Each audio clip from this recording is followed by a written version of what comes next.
এই দুনিয়া সৃষ্টি করেছেন।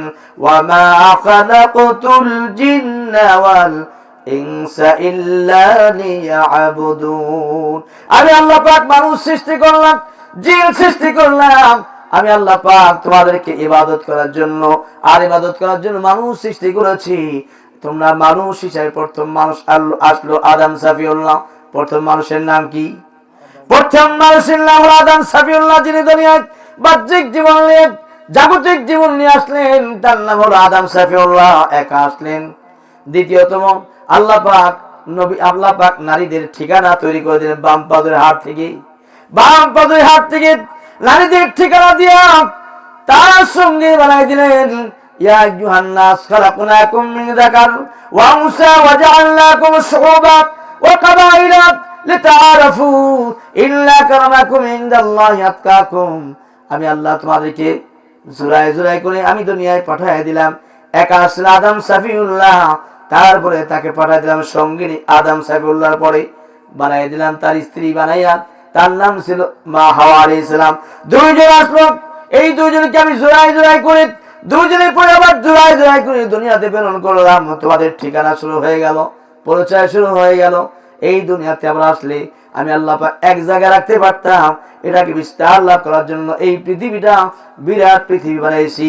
এই পৃথিবীটাকে আল্লাহ পাক লক্ষ্য করে বলেছেন, ইন্না রাব্বাকুমুল্লাযী খালাকাস সামাওয়াতি ওয়াল আরদ ফি সিত্তাতি আইয়ামিন সুম্মা ইসতাওয়া আলাল আরশ ইউগশিল লাইলা ওয়ান নাহার يطلبه حثيثا والشمس والقمر والنجوم مسخرات بأمر ربي ألا له الخلق والأمر فتبارك الله رب العالمين। আল্লাহ পাক বলছেন, আমি আসমান তৈরি করলাম, জমিন তৈরি করলাম। ইন্না রাব্বাকুমুল্লাযী খালাকাস সামাওয়াতি ওয়াল আরদ, আসমান আর জমিনকে দিয়ে বোঝানো হয়েছে এর মধ্যে সব রয়েছে। আটলান্টিক মহাসাগর আছে, এর মধ্যে প্রশান্ত মহাসাগর আছে, 3 ভাগ পানি রয়েছে, বিরাট বিরাট জাবাল, বিরাট বিরাট পাহাড় রয়েছে, বড় বড় আফ্রিকার মতো জঙ্গল রয়েছে, এরকম হাজার হাজার প্রাণী রয়েছে, গাছপালা তরুলতা রয়েছে, 7 তবকা আসমান রয়েছে, 7 তবকা জমিন রয়েছে। সব কিছু আমি সৃষ্টি করলাম 6 দিনে। আমি আল্লাহ তোমাদেরকে আমি আল্লাহ পাক 6 দিনে সব সৃষ্টি করলাম। এই সৃষ্টি আদম সাফিউল্লাহ এই জমিনের মধ্যে এসে পেয়েছি কি পাই নাই? পাই নাই। পৃথিবীর সৃষ্টি হাজার বছর আগে আল্লাহ পাক কোরআনুল কারীম নাযিল করেছেন। পৃথিবীর সৃষ্টি হাজার বছর আগে আল্লাহ পাক রব্বুল আলামিন আলহামদুলিল্লাহ থেকে শুরু করে নাস পর্যন্ত আল্লাহ পাক নাজিল করেছেন। আল্লাহ পাক কিভাবে প্ল্যান করবে, কিভাবে মানুষ পাঠাবে, কিভাবে নবী পাঠাবে, কিভাবে রাসূল পাঠাবে, কিভাবে আটলান্টিক কত সুন্দর করে বানাতে হবে, কিভাবে বড় বড় পদ্মা, বড় বড় সাগর বানাতে হবে, কিভাবে জমিনটাকে বানাতে হবে, কিভাবে জঙ্গল বানাতে হবে। আল্লাহ পাক রব্বুল আলামিন এই পৃথিবীর সৃষ্টি হাজার বছর আগে আল্লাহ পাক রব্বুল আলামিন কোরআনুল কারীমের মধ্যে হুবহু প্রথম থেকে শেষ পর্যন্ত আল্লাহ নাজিল করে দিয়েছেন। আদম সাফিউল্লাহকে বানাইলেন, তারপর মা হাওয়া আলাইহিস সালাম কি বাম পাদর থেকে আল্লাহ পাক বানাইলেন।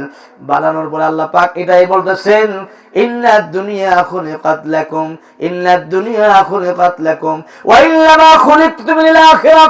আল্লাহ পাকের নবীর কাছে জিবরাইল এসে বলে, ইয়া রাসূলুল্লাহ, ইয়া হাবিবাল্লাহ, আপনার কাছে একটি বয়ান নিয়ে আসছি, একটি কথা নিয়ে আসছি, আপনি কি শুনতে রাজি আছেননি? বলছেন, আখি জিবরাইল, বলো কি আমি তোমার কথা শুনতে আমি পাগল পাওয়া হয়ে আছি, বলো। আল্লাহ পাকের নবী মুহাম্মদ সাল্লাল্লাহু আলাইহি ওয়াসাল্লাম বলার সঙ্গে সঙ্গে জিবরাইল বলে, ইন্নাদ দুনিয়া খুলিকাত লাকুম, এই দুনিয়াকে বোঝানো হয়েছে, আসমান এবং জমিনটাকে বোঝানো হয়েছে। ইন্নাদ দুনিয়া খুলিকাত লাকুম, আল্লাহ পাক এই দুনিয়া বানাইলেন, আসমান বানাইলেন, জমিন বানাইলেন, গ্রহ নক্ষত্র চন্দ্র সূর্য বানাইলেন, সব কিছু বানাইছে আপনার উম্মতি মুহাম্মাদী সহ এই পৃথিবীতে, গোটা পৃথিবীতে যত বান্দা আছে, যত মানুষ আছে, সব মানুষ যাদের জন্য আসমান জমিন গ্রহ নক্ষত্র চন্দ্র সূর্য সব বানাইছে। চিৎকার করে বলুন সুবহানাল্লাহ। সব কিছু বানাইলেন। আল্লাহ তাআলার বান্দার জন্য, আল্লাহ পাকের গোলামদের জন্য, আল্লাহ পাকের জন্য যারা সিজদা করবে, আত্মসমর্পণ করবে, তাদের জন্য সব কিছু তৈরি করলেন। ওয়ান্নামা খুলিকতুম লিল আখিরাহ, বান্দার কাছে প্রশ্ন জেগেছে, বান্দার কাছে প্রশ্ন রাখছে আল্লাহ পাক আপনার বান্দাদেরকে বলছে, ও বান্দা তোমরা, তোমাদের জন্য সব কিছু বানাইলাম, আর আমার পক্ষ থেকে তোমাদের প্রশ্ন হলো, আমি আল্লাহ তোমাদের জন্য সব বানাইলাম, আর আমি তোমাদেরকে বানাইছি আমি আল্লাহ পাককে সিজদা করা, সালাত আদায় করা, আমি আল্লাহ পাকের হুকুম বিধান মেনে নেওয়া। সুবহানাল্লাহ বিহামদি।